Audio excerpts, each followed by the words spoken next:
Okay, gang, so here we are, part 3 of the belt saga. Good news is I picked up the proper Toyota OEM belt. There's your part number. It says Toyota right on it. It also says Mitsubishi. So now, taking a good look at the material in there, you can see that there's just kind of a difference in quality. You got these little flakes of whatever the heck, graphite or whatever's inside there, I don't know. Nice and soft looking ribs, and you got this nice, what would you call that, thread fibers. And then the outside itself is nice, and there's some nice material there. I do believe that this is an original Toyota belt. Unfortunately, it reached its lifespan.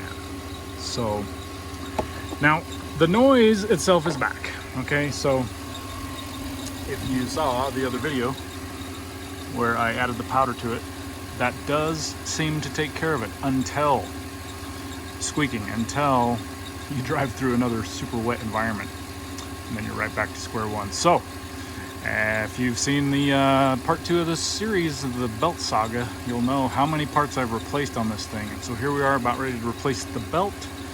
And for God's sake, let it be the solution to this squeaky belt problem.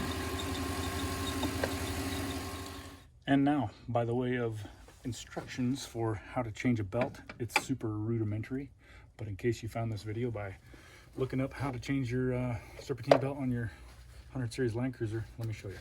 The only thing you're really going to need is a 14mm ratchet wrench, a long wrench to reach the tensioner pulley. They do sell those pulley wrenches at AutoZone or whatever, but if you don't have something like that and you get a thrown belt out in the wilderness, you're going to be wishing that you had a ratchet 14mm of some sort or the other. Okay, now I've got to go get a stool, so I'll be right back. Now, with most serpentine belts, there's a bit of a trick to it. You got to keep track of the routing. Of course, you've got your belt legend right there to show you the routing, in case you forget. What I have found after having lots of practice on this damn thing at this point is the bolt on the tensioner right down here is the one you want, and it's a reverse thread. So what that means is you set your ratchet up for loosen, and that gives you the ability to turn it to release the tension on that tensioner. So I'm trying to get my hand out of the way so you can see, but there you go, you release that thing. But the trick is, all you want to do is slide it off the top pulley. There you go. And then if you can, slide it off one of those bottom pulleys as well.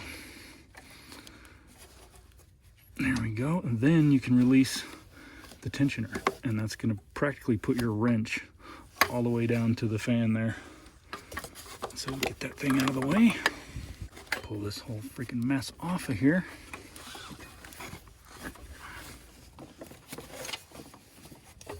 And then we've got 2 spare belts. Now let's look at the quality of this one. The material on the back of it is super shiny. I don't know, I think that's part of the problem. Okay, and I'm not sure what brand of belt this is. I was thinking it was a Gates perhaps, but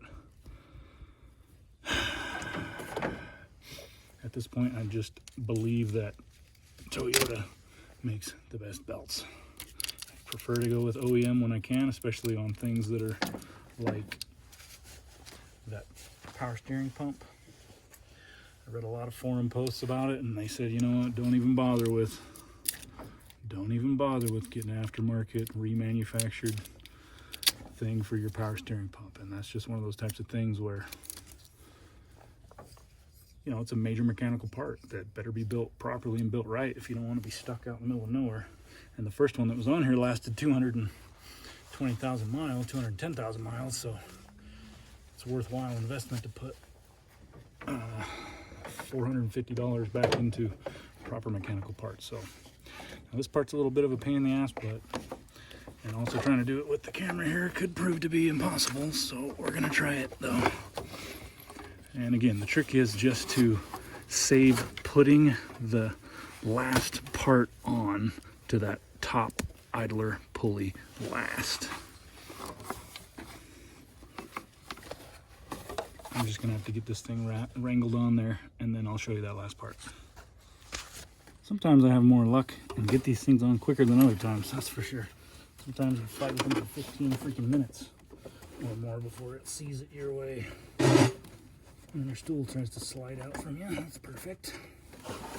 Yep, the Adventure Tech shop is unfortunately still a ways out. But hopefully that will come to fruition one day. It's yet to be seen. And then gone will be the days of working on my own trucks out in the snow. Just about there. Now, somebody who's a better mechanic than me can probably chime in, but one of my theories for why the belts start squeaking is as they get older, maybe they stretch out a little bit. And so that tensioner pulley is only putting so much tension on it anymore now that it's kind of elongated a little bit. But that's what I find it seems like with the new belts is they're a little bit harder to get on the right pulleys. So right now you can see that it's on the top idler pulley right here, which is what we don't want. We want that to come off of there and then get around that last air conditioner pulley down below.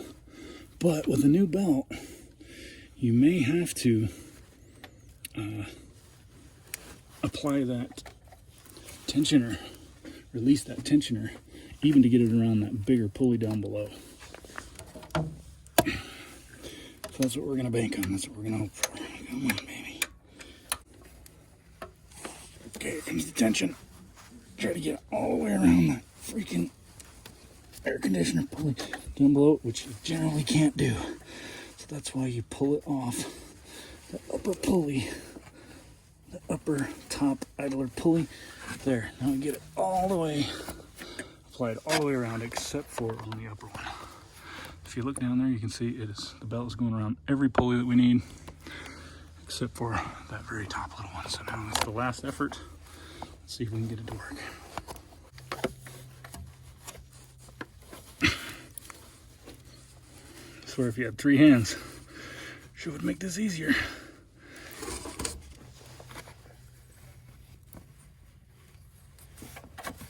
Okay, about there, make sure it's pumped onto every last little rib. Ta-da, holy shit. Okay, take one good look down.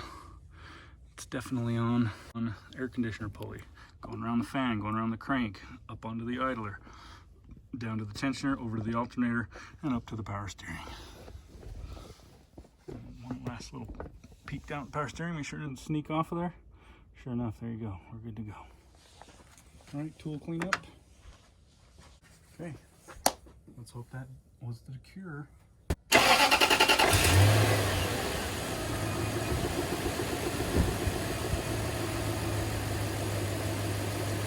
Well, there you go. The freaking belt noise is gone for now. And I have a lot of faith that it will stay gone, but let us hope. Let's give it a little throttle here.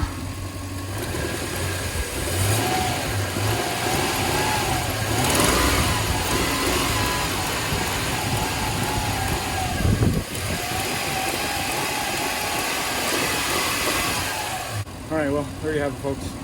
Hopefully this is the last installment of the belt saga for the 100 Series Land Cruiser for a while. So if you learned something, great. If not, sorry for wasting your time. Leave a comment or a thumbs up, that'd be great. And consider subscribing. Got a lot of different trucks and a lot of content I'm trying to kick out. We're gonna go on a little snow off-roading adventure here next, so let's get after it.